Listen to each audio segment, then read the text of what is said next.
playing for Wrexham and the doors that it opens as opposed to playing for any other EFL club? You've had a career playing for other clubs in your life, but what is it about this Wrexham opportunity that drew you to it, that you recognize that even playing in the National League, dropping down a couple tiers, that it was going to be good for you in the long run? Did you see what's happened now when you signed at the beginning? Yeah, when I spoke to Phil Parkinson, I hate saying that he was selling it to me because he didn't really need to. He explained to me what the club's vision was and where they wanted to go. And it was actually not about the owners, it was about the fans and everything that the fans and the football club and the community have been through and where they're now trying to go. And also the owners coming in have had a huge impact on that. And they've, invested heavily, and they've done a lot behind the scenes, more than what people ever realise, including myself. And I just realised it was a real sleeping giant. And of course, you have to have success on the pitch to really wake up that giant, if you like. And things have to fall into place. But again, that's where it comes back to working with good people in and around the football club. And yeah, it's just been the best experience ever for the last couple of years. And, there's been so much success. Obviously, there's a little bit of, failure, if you like. When I first joined, we obviously didn't manage to get promotion straight away. But the following season we did, and then, we've done it back-to-back promotions again. So, of course, there has to be the success in the recipe for it to all fall into place how it is now. But, lost my headphone. It's probably the best. It's probably the best move I made in my career. And ironically, it was one move that everyone was telling me not to do before I signed because they thought I was dropping down 2 leagues and it wasn't a good idea. But I'd spoke to the manager and I knew where the club were trying to go, and they're still heading in that same direction now. So Mike asked you a little bit about your performance on the field, and before we started this interview, we talked a little bit about just the fun you've been having off the pitch as well, coming to New York, going to Yankees batting practice, sitting courtside for, I believe it was a Knicks playoff game, because I think it was in May that you were at that game, and then just going to the Met Gala after parties as well. There were rumblings of that.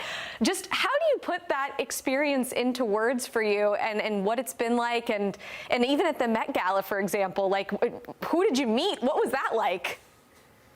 Yeah, no, that was a wicked experience. The Met Gala after party. Ray was performing, and only a few yards away. I think I tried to play it too cool. I just kind of sat down and then kept myself to myself. I should have been at the front with my wife, actually, really enjoying the moment. But it was a wicked experience. To be at the basketball, it was probably one of my favourite evenings. That had a wicked atmosphere. I know it was a really important playoff game.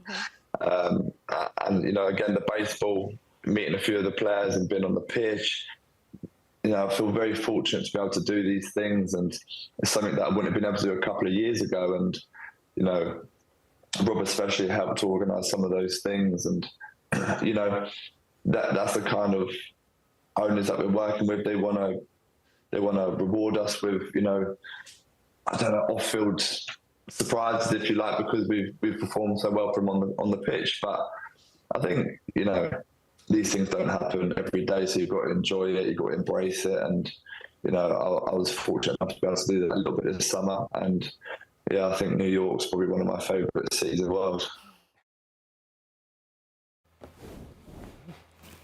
He's a cool guy. Have you guys watched the latest season?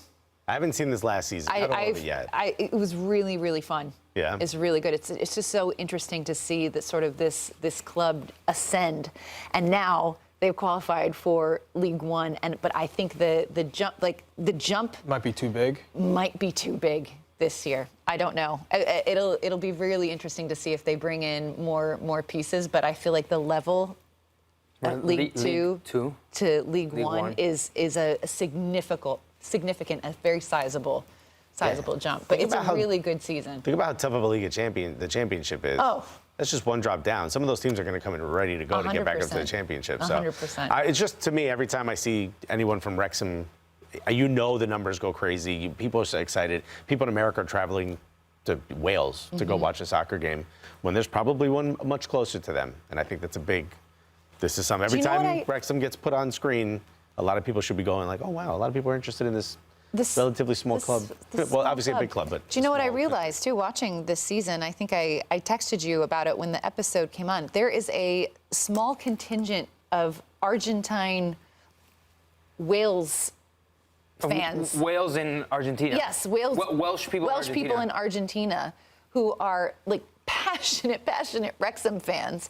And in one of the episodes, they flew 3 of those supporters over to a Wrexham match. And I mean, it was emotional. They just couldn't believe it. They were taking pictures with everyone. They were crying. Wow. But their homes in the it's in Patagonia, I think. And the town has a Welsh name, does it not? Yes, and they speak Welsh. Like all of these Argentines spoke Welsh, and they had these like homages to Wrexham. It was just so fascinating. I had absolutely no idea. But that was one of the cool parts of this season. But it's a crazy interesting journey. And Ollie Palmer's he's one of the good guys. There's a lot of good dudes on that team. Easy to root for.